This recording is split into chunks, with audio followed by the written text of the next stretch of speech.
Dans le film Matrix, Morpheus explique à Neo qu'il y a une différence entre connaître le chemin et arpenter le chemin. De ce point de vue-là, on peut comprendre que la connaissance reste intellectuelle et théorique. En revanche, parcourir le chemin permet d'accéder à une connaissance physique de la réalité sans se perdre dans l'intellect. Thomas a 37 ans et il pratique l'aïkido depuis l'âge de 5 ans. Il enseigne depuis plusieurs années cet art martial. Cette discipline est aussi une voie philosophique et spirituelle qui passe par l'action et par le corps. Il nous explique tout cela.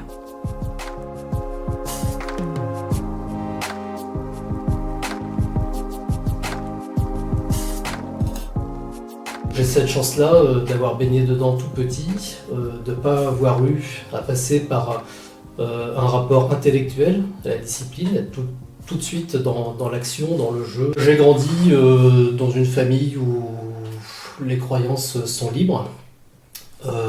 C'est à chacun de choisir son chemin. Jusqu'à l'adolescence, je suis resté dans des schémas classiques, des choses que l'on entend, à savoir notamment les religions, s'interroger là-dessus, voilà.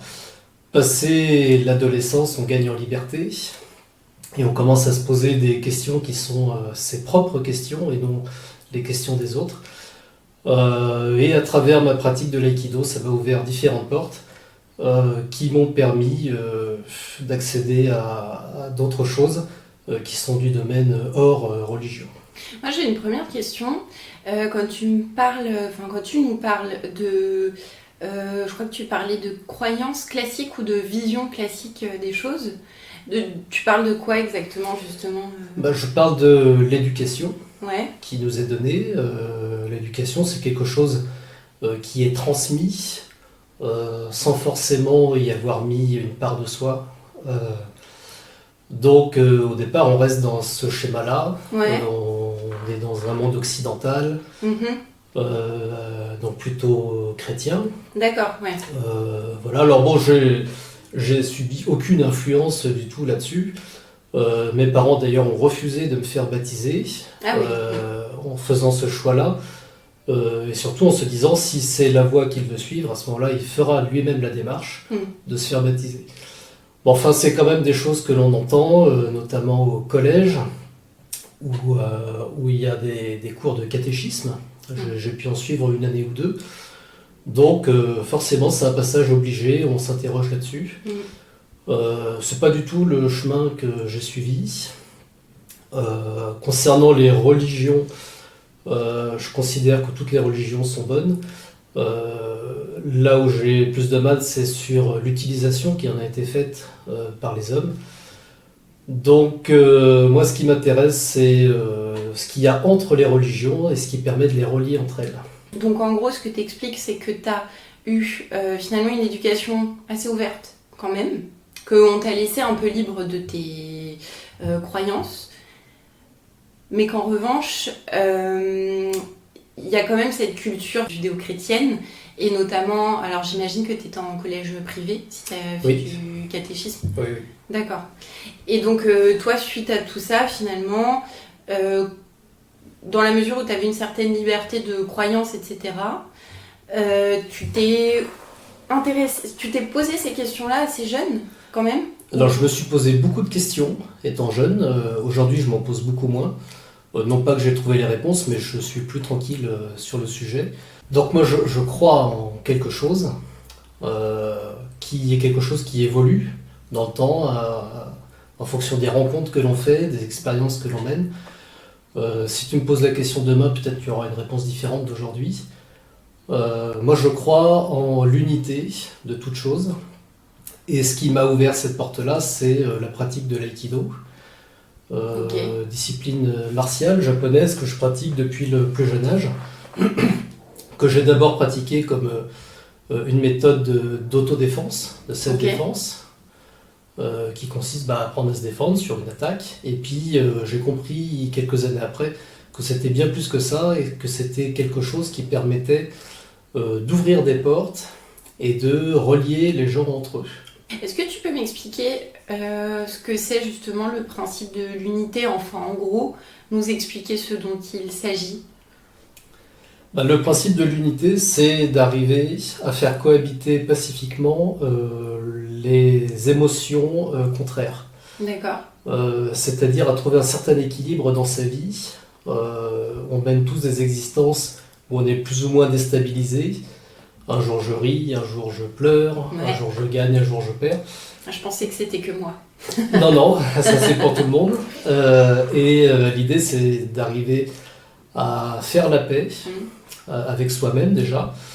Donc à accepter les choses difficiles que l'on traverse, les accepter comme des expériences qui nous font grandir, qui nous permettent de nous élever. Et une fois cette paix installée à l'intérieur de soi, l'objectif de l'aïkido est d'installer la paix dans le cœur de tous les hommes, y compris de celui qui peut-être cherche à nous nuire. D'accord. Et donc tu me disais que tu as commencé l'aïkido quand tu étais très jeune. Oui, j'ai commencé à 5 ans. Ok. J'ai commencé l'aïkido parce que je voulais faire comme mon grand frère. Ok. Voilà, j'ai certainement continué au début parce que je suis tombé sur un enseignant qui enseignait avec humour, et notamment à travers des petits jeux. C'est important ça aussi de recevoir un enseignement, on va dire, positif de certaines choses, quoi. Ça aide, j'imagine. Très, très important, et même si la finalité est de faire évoluer un petit peu l'esprit, il y a un cheminement en aïkido. On ne peut pas arriver tout de suite à ça, il faut d'abord éprouver le corps. Et donc j'ai cette chance-là d'avoir baigné dedans tout petit, de ne pas avoir eu à passer par un rapport intellectuel à la discipline, être tout de suite dans l'action, dans le jeu, Et dans le corps, ouais. et dans le corps. Ouais. Ouais. C'est-à-dire que en aïkido, il n'y a rien à comprendre. Il n'y a pas à savoir, il y a à sentir. Donc ça passe par le ressenti. Dans la vie, on fait des expériences. Et quand on a des choix à faire, moi je fais toujours confiance à mon intuition. C'est-à-dire qu'il y a quelque chose qui, si j'ai à suivre un chemin, si j'ai le choix entre aller à gauche ou aller à droite, je ne vais pas chercher d'une manière intellectuelle à me dire par quel chemin il est bon de passer. D'accord. J'écoute le ressenti de mon corps, Ouais. et il me guide vers une direction, vers une autre. Alors, est-ce qu'on est guidé ou est-ce que c'est quelque chose qui nous traverse à ce moment-là ? En tout cas, moi j'ai la sensation d'être accompagné. Comment tu as fait pour suivre cette intuition ? Parce que moi je sais que bien des fois je me dis je vais essayer de suivre mon intuition, et puis il y a des fois où je me dis alors est-ce que c'est mon intuition ? Est-ce que c'est pas parce que par exemple l'autre solution me fait peur ? Mais est-ce qu'elle serait pas plus bénéfique ?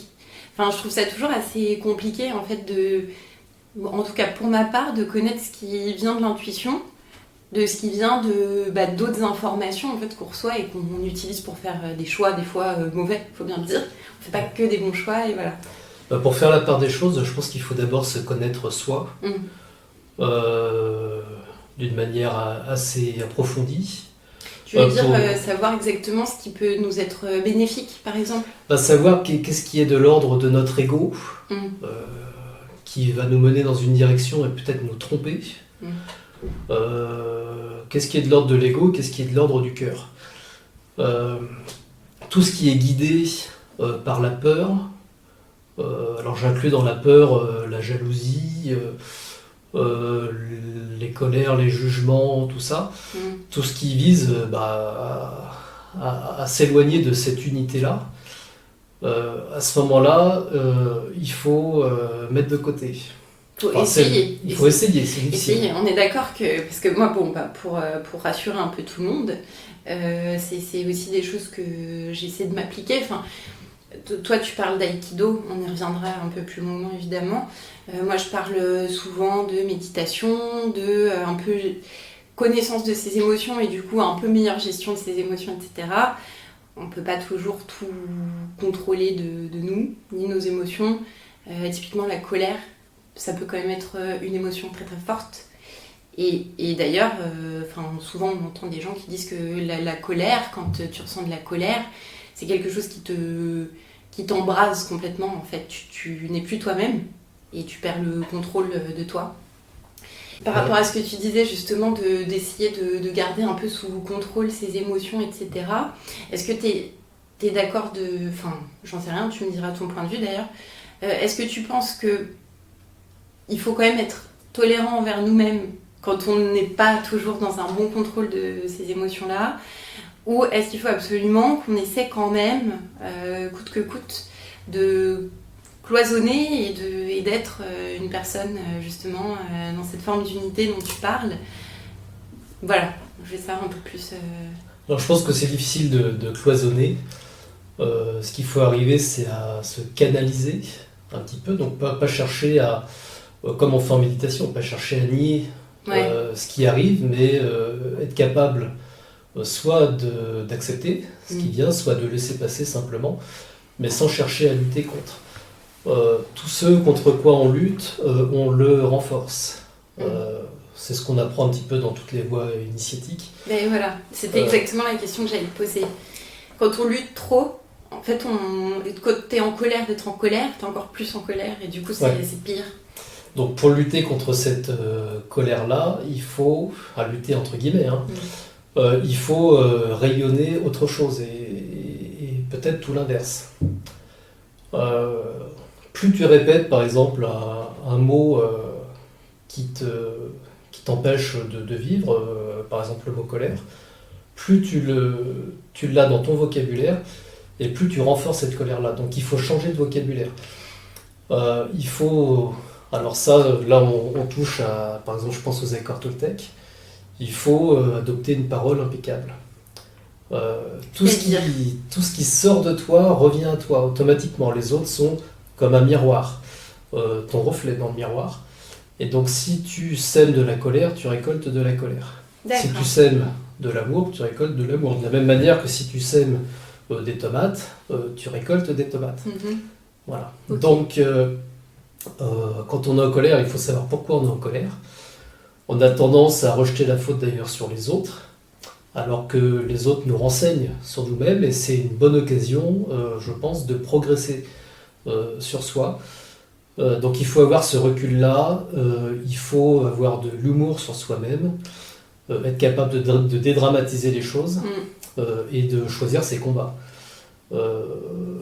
C'est-à-dire qu'il y a des choses, et là c'est une formule stoïcienne, j'aime bien me balader à droite à gauche, je ne maîtrise rien mais je prends un petit peu partout. D'accord, tu picores. Voilà, je picore, et une formule stoïcienne consiste à dire il y a des choses qui dépendent de nous et il y a des choses qui n'en dépendent pas. Et tout ce qui ne dépend pas de nous, il faut les accepter puisqu'on n'a pas de pouvoir de changement là-dessus. Donc accepter et se recentrer sur les choses que l'on peut changer. Ouais, ok, c'est très intéressant ce que tu dis. En fond, j'entends un peu de notions aussi au lien, pour en tout cas les bouddhistes, notamment au karma, et finalement à un peu récolter ce qu'on sème. Sur le karma, justement, il y a des points de vue un peu variés, parce que on peut très bien nous parler, on va dire, sous forme un peu énergétique, nous dire t'envoies de la colère, pour reprendre notre exemple, tu vas recevoir de la colère. Moi, j'ai un point de vue qui est peut-être un peu plus terre à terre, mais qui consiste à me dire, oui, en fait, quand tu es en colère, tu vas créer avec les autres des relations qui seront forcément tendues et compliquées, et donc les autres en face te renverront aussi des choses qui correspondent à ce que tu as envoyé, sans être forcément, pour ma part, au niveau, on va dire, énergétique, etc. Toi, est-ce que tu as un point de vue sur ce sujet-là, sur pourquoi éventuellement les choses nous reviennent et comment? Est-ce que tu penses que c'est très concret, très terre à terre? Est-ce que tu penses qu'il y a des notions un peu d'énergétique dans tout ça, ou d'autres choses plus abstraites? Ce qui me vient à l'esprit, c'est la vibration. Dans cet univers, tout est vibration. Les objets, nous-mêmes, alors on vibre à différentes fréquences. Ce qui fait que l'on est attiré par une personne ou une autre, c'est certainement que l'on vibre à la même fréquence. Et puis il y a d'autres personnes, même physiquement, on se dit j'ai pas envie d'aller vers ces gens-là parce que peut-être on vibre à des niveaux différents. Le fait de choisir la voie de l'amour, de l'unité, permet de vibrer à haute fréquence et certainement d'établir des liens harmonieux avec plus de monde.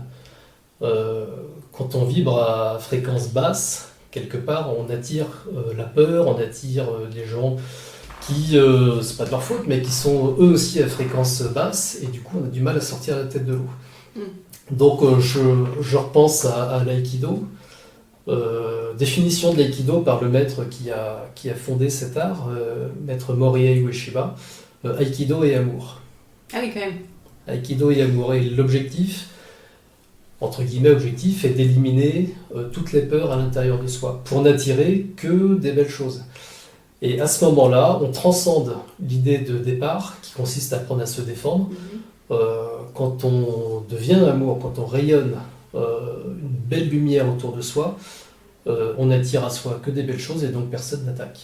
Est-ce que tu peux très rapidement nous décrire concrètement ce que c'est l'aïkido? Et puis après, j'aurai d'autres questions autour de la pratique justement de l'aïkido.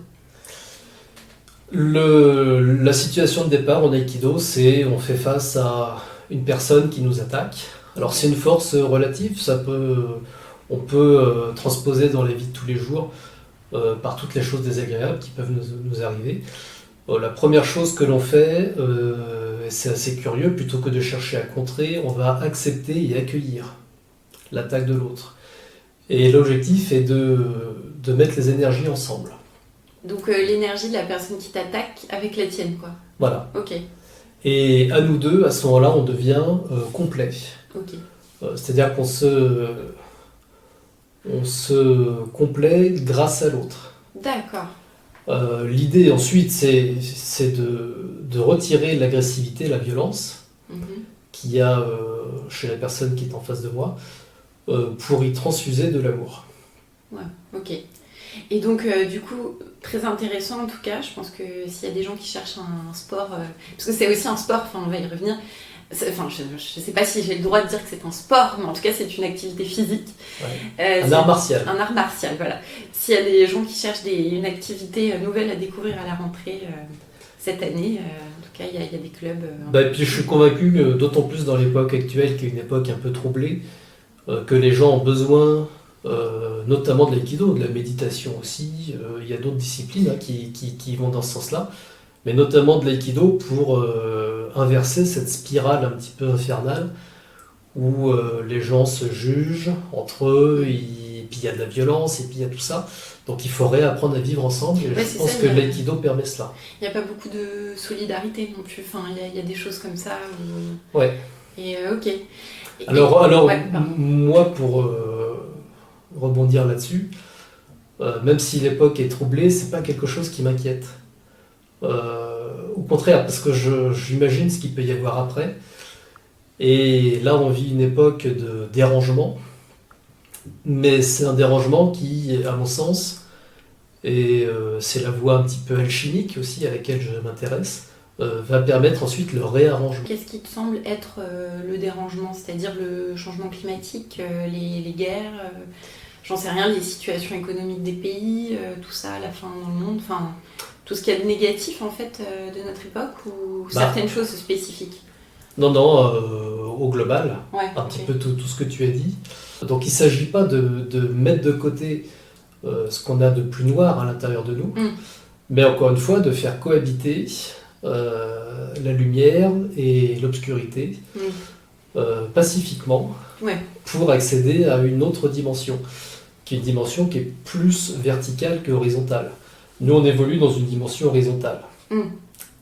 C'est les êtres humains, voilà, on est sur cette terre pour faire l'expérience des opposés complémentaires. Encore une fois, un jour je ris, un jour je pleure. Oui, ok. Tu veux dire expérimenter des émotions qui sont variées et des ressentis qui sont variés. Voilà. Et le chaud, le froid, tout ça.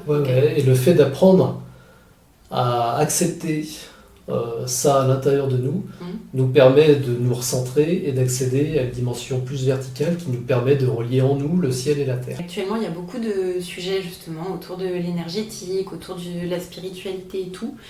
Et c'est pas un hasard. C'est pas un hasard, mais je pense qu'il y a des courants en fait qui ont tendance à inviter les gens à être parfaits, c'est-à-dire qui n'ait plus forcément d'émotions négatives et de choses comme ça. Et moi en fait je pense souvent à la petite phrase de Pascal qui a écrit qui fait l'ange fait la bête.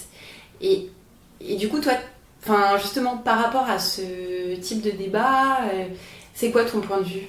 Bah, c'est pas un discours qui se veut moralisateur. Mm. Il n'y a pas de morale là-dedans. Moi, pour citer une autre phrase qui est très belle, elle est de Nietzsche. Il faut porter encore du chaos en soi pour accoucher d'une étoile qui danse. Ah oui.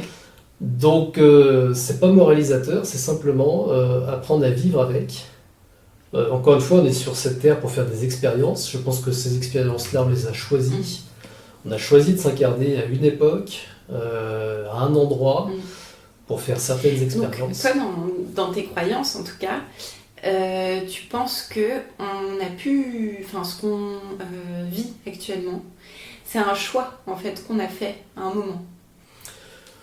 Je pense. Enfin, tu penses ou tu crois, peut-être que... Alors, j'ai aucune certitude sur rien. Hein, donc, non, mais c'est la raison d'exister de ce podcast aussi. Hein, c'est qu'on est d'accord tous depuis le début qu'on parle de croyances et des croyances de chacun et des parcours de chacun. Mais c'est une possibilité. C'est-à-dire que dans mes lectures, dans les rencontres que j'ai faites, il m'a été dit certaines choses. Alors, il y a des choses qui ont trouvé écho en moi et puis d'autres non.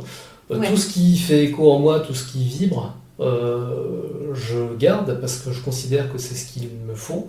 D'accord. Ça ne veut pas dire que c'est ce qu'il faut à tout le monde. Hein. Non, c'est ça. Mais dans mon parcours à moi, c'est... Toi, ça fonctionne pour toi. C'est des choses qui donnent du sens et qui t'alimentent en fait au quotidien. Oui, voilà. Okay. Et puis, pour dévier peut-être un peu du sujet, mais la question de l'après, l'existence... moi, je suis assez tranquille là-dessus. La mort, pour le dire. La mort, moi, je suis assez tranquille là-dessus. Je considère que, déjà, la mort n'est pas l'opposé de la vie. S'il fallait opposer la mort, ce serait peut-être la naissance. Et la naissance et la mort... Voilà, t'as dit le mot, c'est une étape, c'est un passage, une porte à franchir. Moi, j'ai pas d'angoisse dans cette vie à propos de la mort. Je suis assez confiant dans le fait qu'il y ait autre chose. Et puis, alors, chaque chose en son temps, hein, je suis très heureux d'être sur Terre et puis de mener certaines expériences, mais le jour où il faudra passer de l'autre côté, en tout cas, c'est mon souhait, hein, j'essaierai d'y passer en étant le plus léger et puis le plus joyeux possible. C'est intéressant parce que tu as dit dans cette vie, donc toi, tu fais partie des gens qui croient qu'il y a plusieurs...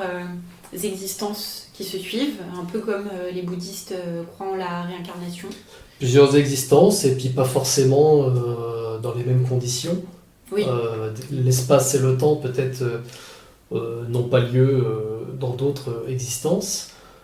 Peut-être que l'on mène plusieurs existences en même temps. Oui, tu te poses des questions aussi sur la potentialité de mondes parallèles. Ouais. Enfin, tout est possible. Non, mais c'est vrai que tout est possible dans la mesure où on ne sait pas grand-chose, on est d'accord. Et du coup, donc, toi, par rapport à ça, je reviendrai sur l'aïkido après. Par rapport à la mort, donc toi, tu penses qu'on expérimente à chaque existence différemment? On s'enrichit. Peut-être sous différentes formes? Oui. Ok. Tu penses qu'on progresse à chaque existence, potentiellement? Oui. Ok.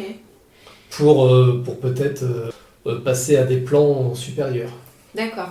Donc on intègre un certain nombre de choses et puis on s'améliore en fait. Et puis et c'est quoi la finalité de ces incarnations?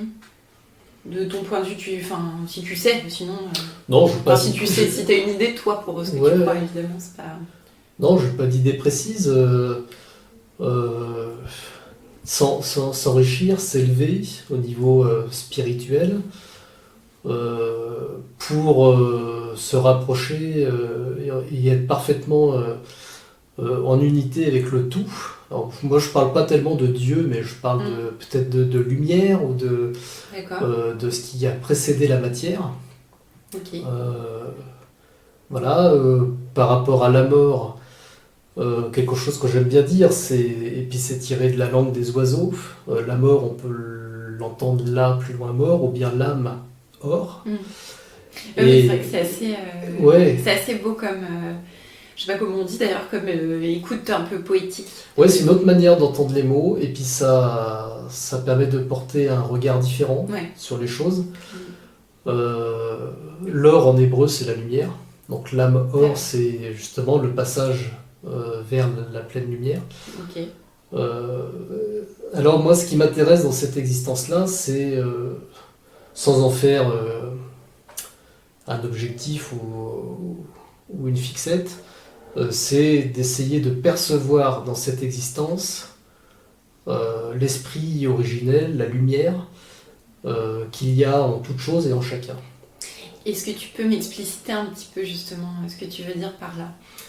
Alors là, on va rentrer dans un domaine qui est le domaine de l'alchimie.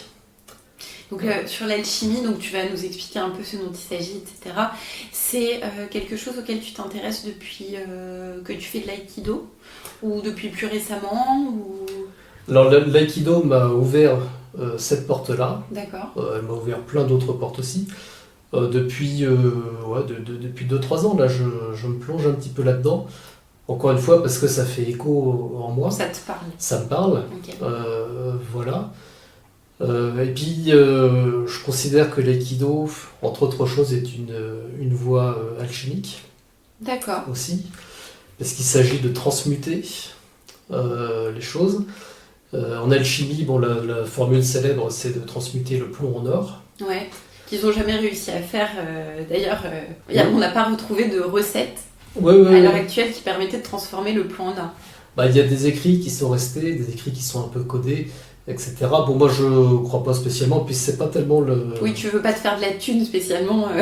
Alors, au premier abord, on se dit c'est ça, mais moi, c'est pas du tout ce qui m'intéresse. Alors, il y a 2 types d'alchimie. Il y a l'alchimie opérative, où on agit sur les métaux. D'accord. Donc, en partant du plomb, pour arriver, il y a 7 étapes pour arriver à l'or. Ok. Mais l'or, encore une fois, il faut peut-être l'entendre d'une autre manière, c'est-à-dire la lumière qui est cachée en chaque chose. D'accord. Moi, ce qui m'intéresse, c'est l'alchimie spirituelle, qui relève du même procédé, mais au lieu de travailler dans un laboratoire et dans un creuset, on va travailler sur soi-même et dans son corps. Donc, c'est quelque chose qui se passe à l'intérieur de soi, qui permet de transmuter tout ce qui est lourd, tout ce qui nous pèse, tout ce qui est obscur à l'intérieur de nous, pour accéder à la lumière intérieure, qui peut être notre essence divine. Voilà. Alors c'est pareil, c'est en 7 étapes. On peut y associer, je pense, aux chakras. Ouais, Souvent ok. on parle de 7 chakras. Dans le yoga, les 7 chakras. Donc il y a un certain nombre de verrous à ouvrir Mhm. pour ensuite être le réceptacle de la lumière et pouvoir être traversé. Ok. C'est-à-dire que si l'idée c'est d'aligner par exemple des diamants, si tu alignes des diamants mais qu'au beau milieu il y a un bout de bois, la lumière ne peut pas traverser. Donc l'idée c'est d'ouvrir totalement pour que la lumière puisse passer à travers nous. Et alors du coup, par rapport, parce que tu parles du yoga, moi le lien que je vois, parce qu'effectivement, tu parlais des chakras, moi j'ai fait le lien avec le yoga plutôt. Ce que tu dis par rapport aux chakras, ça m'interroge parce que je sais que dans le yoga, notamment, la pratique corporelle du yoga permet de rééquilibrer les chakras et justement de s'équilibrer aussi soi en termes d'énergie. Alors ça c'est la croyance, on va dire, de l'Inde, etc. De s'équilibrer en termes d'énergie et de se sentir beaucoup plus pareil, enfin de se sentir bien en fait. Donc toi tu me parles d'alchimie, tu me parles de verrou corporel, etc. Quel est le lien avec l'aïkido? Et du coup j'aimerais aussi savoir, dans la pratique de l'aïkido, comment tu passes d'un travail physique, que moi j'imagine physique parce qu'en fait on voit des gens, des personnes en fait qui tombent d'une manière très jolie. Moi je connais pas bien l'aïkido, mais donc voilà, comment tu passes de l'un à l'autre, est-ce que c'est le but déjà, et puis et comment ça se passe finalement dans la pratique de l'aïkido quoi. Alors, donc la pratique de l'aïkido face à la violence, il faut y opposer entre guillemets de l'amour. Mais pour avoir cette réponse-là, il faut avoir fait un certain travail sur soi, parce que la tendance primaire quand il s'agit de violence, c'est de répondre par la violence. Et il y a énormément de disciplines qui proposent ça. Disons qu'il y a aussi, moi la question que je me fais un peu l'avocat du diable, c'est le but, mais on t'attaque dans la rue, en vrai, si tu peux répliquer, tu répliques quoi. C'est quand même notre instinct un peu aussi de survie de tout ça, j'ai l'impression parfois. Bah, l'objectif premier, bien sûr, c'est quand même d'abord de défendre sa propre vie, si elle est menacée. Là-dessus, si on veut élargir un petit peu les choses, l'aïkido, au bout d'un certain temps, c'est aussi pour protéger les autres. C'est-à-dire qu'on considère que quelqu'un qui attaque, c'est quelqu'un qui a un certain mal-être à exprimer, qu'il a besoin de sortir, mais fondamentalement parlant, c'est pas quelqu'un de différent de moi. Donc on va pas chercher à l'accabler encore plus. Après, en fonction de son niveau, effectivement, celui qui n'a pas les capacités de faire descendre la paix dans le cœur des autres, ce qui est chose difficile, hein. Il y a ce qu'on appelle des athémies, donc des coups qui peuvent être portés, parce qu'il faut d'abord protéger sa vie. Okay.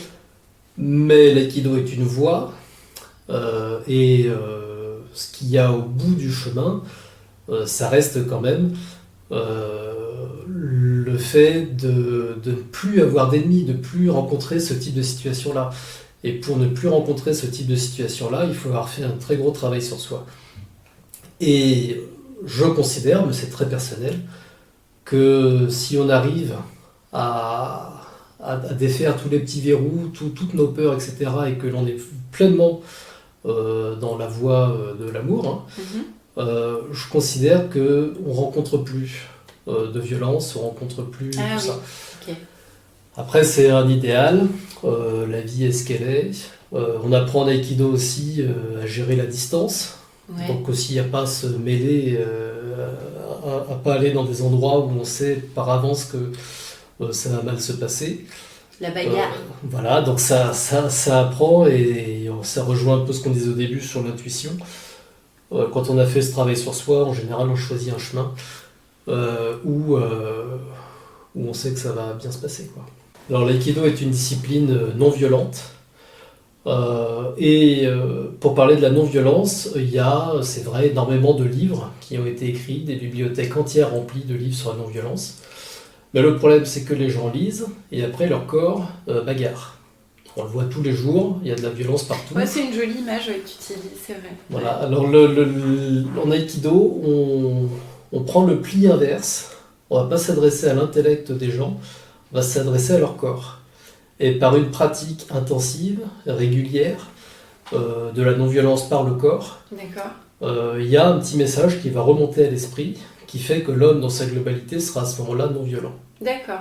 Par exemple, je viens m'inscrire à un cours d'aïkido, donc déjà c'est combien? C'est une pratique d'1h30 par semaine, une heure ça dépend de chacun. En général, 2 cours pour commencer, c'est bien, donc il y a l'équivalent de 2h30 à peu près.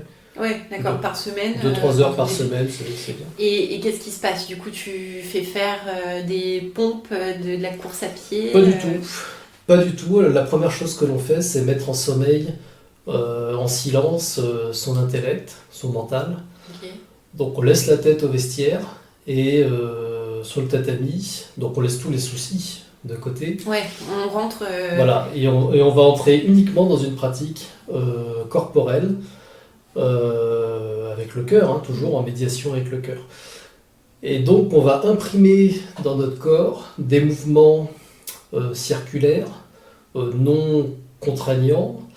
On va imprimer dans notre corps cette idée de collaboration avec l'autre plutôt que cette idée de compétition. Donc on ne va pas chercher les oppositions, on va entraîner notre corps à cette forme d'harmonie avec les autres, cette forme d'unité. Et je me permets de faire une petite parenthèse, mais c'est vrai que vous regarderez sur Google, mais quand on voit des vidéos d'aïkido, c'est assez esthétique finalement, parce que c'est censé être une attaque, enfin c'est une attaque qui est contrée, et finalement c'est presque comme une danse. Ouais. C'est pas une injure de dire que l'aïkido c'est comme une danse, parce que la danse c'est une discipline extrêmement exigeante, dans laquelle il y a cette verticalité, cet ancrage avec la terre, et puis cette ouverture vers le ciel. Alors souvent les gens qui regardent des vidéos se disent « Ah c'est joli, mais est-ce que c'est efficace? Est-ce que ça marche ?» La réponse, bien sûr, l'aïkido est efficace. Après, il faut s'entendre sur quelle efficacité. Oui, ça dépend ce qu'on cherche, parce que c'est vrai que quelqu'un qui voudrait se faire de la gonflette, serait peut-être pas bon. Bah, c'est pas l'aïkido Voilà, spécialement c'est ça. qui... ouais. Mais effectivement, Mais ça dépend. les gens pensent que l'efficacité, c'est détruire l'autre, Oui, il c'est faut, ça, faut faut qu'il y ait pouvoir du le- sang, il faut un vainqueur, un vaincu. Mm, Bon, parce qu'ils sont dans la dualité. mm. En Aikido, on est dans une autre efficacité qui cherche à résoudre totalement les conflits et à pacifier le cœur de l'autre. Donc c'est une efficacité où à la fin, il n'y a pas de vaincu. Et donc pas de vainqueur. Et donc pas, ou alors deux vainqueurs, mais Oui, en tout ok. cas, il n'y a Ouais. pas de vaincu. Je pense que tout le Oui, monde voilà. a gagné. Moi aussi, j'ai la dualité là.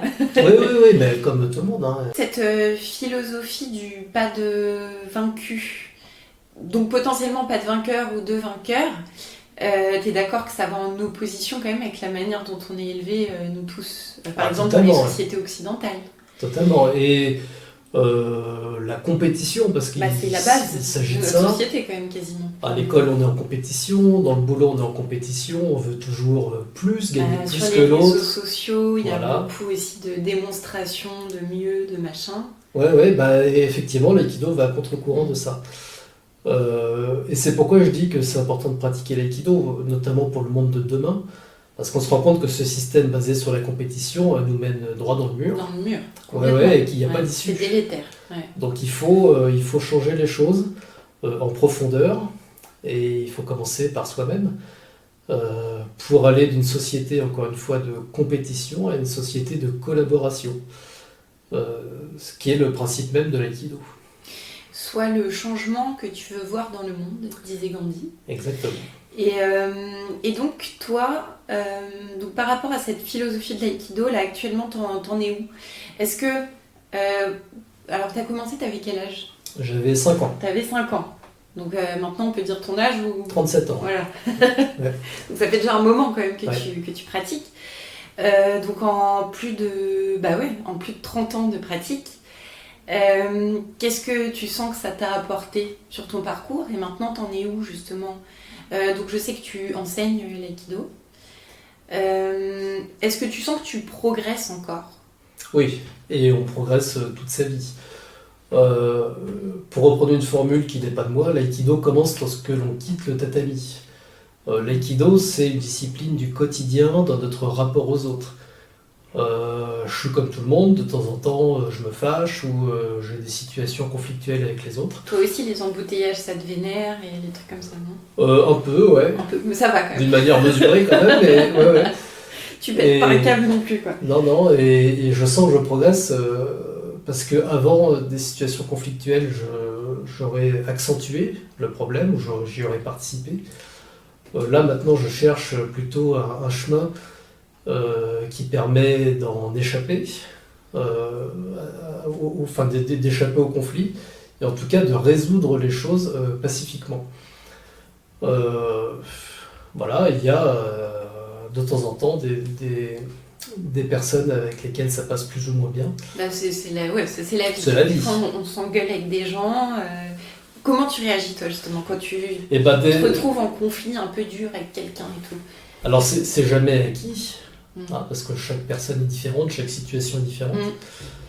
Mais là où j'aurais pu couper les ponts avec certaines personnes, là j'ai fait ce qu'il fallait pour renouer avec ces personnes-là. Et j'en suis très heureux parce que si on a été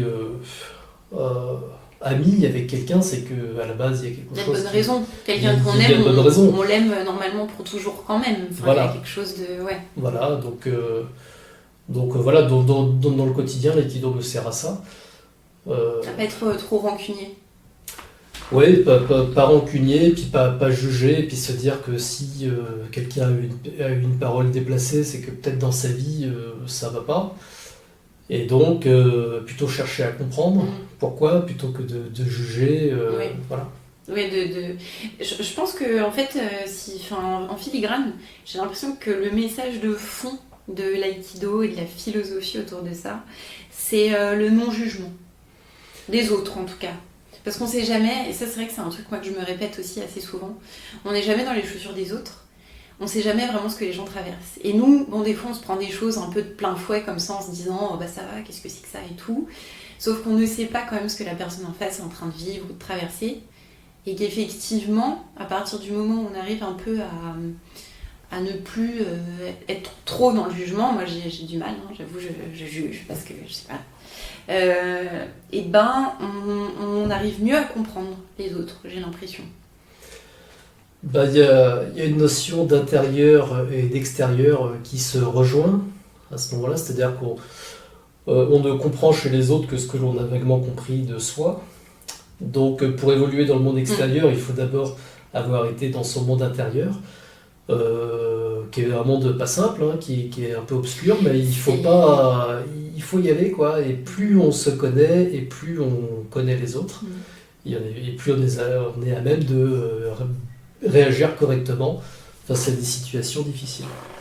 Ouais, donc il y a quand même tout un travail aussi de connaissance de soi à faire et de creuser un peu en soi, même si c'est pas toujours agréable.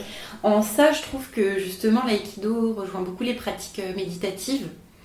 Est-ce que justement dans l'aïkido, il y a une partie comme ça On peut définir l'aïkido aussi comme étant de la méditation en mouvement. Ah oui, d'accord, ouais. C'est-à-dire qu'en fait, comment ça se passe concrètement? Ça veut dire que pendant que tu fais tes mouvements. Alors d'abord, l'aïkido ne se pratique pas dans la durée, se pratique dans l'instant. C'est-à-dire que on est dans l'instant présent. Chose que l'on retrouve en méditation. Complètement. Face à une attaque, donc quelque chose de désagréable, on va chercher à laisser passer. Observer d'abord, quoi. Ouais, c'est-à-dire ne pas nier ce qui arrive, savoir que c'est là, mais laisser passer. Alors ce qu'il y a aussi en Aikido, c'est qu'après on va rediriger cette énergie-là et la transformer, la transmuter pour que notamment la colère se transforme en quelque chose de plus joyeux. Ok. Ouais, ok. Et ça veut dire que progressivement, finalement, tu trouves des sentiments plus positifs, plus nombreux. Le but, quand même, le but de tout ça, c'est d'être heureux, c'est de trouver le bonheur. Peut-être que les gens qui viennent te voir et qui te demandent si ça marche, ils veulent savoir si... Ouais. Je sais pas. D'ailleurs, c'est une bonne question. Les gens qui viennent s'inscrire à de l'aïkido, ils cherchent quoi en général? Plutôt du sport ou plutôt une pratique spirituelle, les deux? Ceux qui sont un peu renseignés viennent pour un côté un peu bien-être. Ouais. Y en a qui viennent aussi pour apprendre à casser la gueule aux autres. Hein. Ouais. Puis là, faut leur expliquer que c'est un petit peu différent. Que c'est pas forcément le but premier. Voilà, mais le but de tout ça, le but de toutes les voies initiatiques, au-delà de ce qui se passe après la mort, c'est de vivre correctement, quoi. Oui. C'est le bonheur, et le bonheur, c'est à la bonne heure, c'est l'instant présent, qui porte bien son nom, puisque c'est un cadeau. Et l'objectif de tout ça est de ne pas s'éparpiller et de vivre le moment présent. Instant présent, cadeau. Oui, présent, cadeau. Non, oui, c'est vrai, c'est bien relevé. Ah oui. Je voulais savoir, bon, déjà si dans ta vie tu avais vécu des épreuves, de quelles qu'elles soient, et je voulais savoir comment tu avais réussi à en tout cas, y faire face, à avancer quand même, et quelles étaient tes ressources dans ces cas-là? Alors il y a quelque chose que je me suis toujours dit, c'est on ne sait pas d'où on vient, on ne sait pas où on va. Donc la vie est quelque chose d'assez mystérieux. Un grand mystère. Un énorme mystère qui peut faire peur à certains. Moi, ça ne me fait pas peur du tout. Quelque part, ne pas avoir la réponse ne me dérange pas. T'es ok avec le mystère? Je suis ok avec le mystère, il n'y a pas de souci. De toute manière, on ne saura pas... Oui. Voilà, donc autant Il l'accepter. n'y a pas de raison qu'on ait de réponse demain. Me dire on aura peut-être des réponses après. Mais le fait de ne pas savoir ce qu'on fait là, où est-ce qu'on va, quelque part, offre une grande liberté et permet de relativiser beaucoup de choses. D'accord. Là, j'ai en tête, parce que c'est des événements un peu récents, des décès, que ce soit dans la famille ou des amis proches. Alors chacun vit la chose à sa manière, hein, je ne juge pas les autres, mais souvent on peut être triste, mais on est triste pour soi-même souvent, parce qu'on parce que l'autre n'est plus là, donc c'est quelque chose qui est un petit peu auto-centré. Moi j'ai tendance plutôt à penser à celui ou celle qui part, et le fait de me dire que cette personne-là, d'un coup, s'allège du poids de son corps, rejoint la lumière, quelque part me fait dire qu'il faut être joyeux. Ouais. C'est un passage et c'est presque une célébration. Alors bon, aller dire ça à une mère de famille qui vient de perdre son enfant, Ouais, il y a ça aussi. Et c'est... puis je pense que dans le deuil, tu me diras si tu es d'accord, moi j'ai l'impression qu'il y a quand même une partie de tristesse qui est de voir tout ce que la personne ne vivra pas quand même. Mais il n'y a pas que ça, évidemment, il y a beaucoup du manque de la personne qui a un truc... Alors moi, ce qui m'aide à passer ce type d'épreuve, c'est encore une fois de se dire qu'on a choisi de s'incarner dans ce corps-là, de faire ces expériences-là, et qu'à l'avance, on est OK avec les choses qu'on devra vivre comme épreuve durant cette existence, voilà. par Et exemple. si cette existence est un passage, quelque part, ça ne s'arrête pas. Il n'y a pas de fin, ça continue. L'âme de la personne continue. Donc, et puis, quand la personne passe dans la lumière, sachant que la lumière est en chaque chose et en chacun, quelque part, la personne ne part pas vraiment. Elle reste un petit peu en nous. Ouais, ok. Et puis bon, après, de manière plus pragmatique, il y a aussi tous les souvenirs finalement qu'on a. Tout ce qu'on... Les souvenirs en fait permettent à la personne de revivre aussi à travers les gens qui sont là, quoi. Ouais. C'était très, très intéressant cet échange, Thomas, je te remercie. C'est je pense moi. qu'on va arriver juste très tranquillement vers notre conclu. Du coup, toi, qu'est-ce que tu recommanderais comme, j'en sais rien, comme lecture ou comme pratique? Ça peut être de la marche, ça peut être regarder une peinture, ça peut être une lecture. À quelqu'un qui traverse en ce moment une période difficile. En tout cas, quelles sont tes clés à toi et qu'est-ce que tu recommanderais? Voilà. Il n'y a pas une vérité, il n'y a pas un chemin, il y a plusieurs vérités. Je pense qu'il faut s'écouter soi, aller vers des choses qui nous paraissent simples, qui nous parlent. La simplicité, souvent, c'est le chemin qui est le nôtre, à condition de savoir s'écouter, écouter aussi les signes qui se passent, qui arrivent chaque jour autour de nous. Voilà, pourquoi pas la marche si c'est ce vers quoi on tend. La marche a un aspect aussi méditatif. Oui, je dis ça parce que tu fais de la rando, c'est pour ça que je me permettais. Oui, ça va totalement là-dedans. Moi, quelque chose que je peux recommander, et ça peut faire peur au départ, c'est avoir des moments seuls, pour soi, être dans le silence, savoir rester immobile dans le silence, et chercher à être aligné entre ce qu'on pense, ce qu'on dit et ce qu'on fait. Ce que moi j'appellerais le droit chemin, cette verticalité-là. Je pense que c'est important, encore une fois, de plonger à l'intérieur de soi, de faire ce voyage intérieur pour pouvoir plus aisément évoluer dans le monde extérieur. Très beau. Et bien du coup, on en finira avec le fameux « Connais-toi toi-même ». Quand même, et tu connaîtras les hommes et les dieux. Ah voilà. Et il y a une autre phrase juste en dessous qui dit rien de trop, qui prend tout son sens aussi dans l'époque actuelle où on pêche par hubris, par démesure. Il faut savoir aussi se contenter de ce qu'on a, vivre avec ce qui est nécessaire et savoir partager avec les autres. Oui, complètement. Sur cette belle conclusion, on va se laisser pour cet épisode. Je te remercie beaucoup Thomas pour ton temps. Merci à toi. Et à très vite.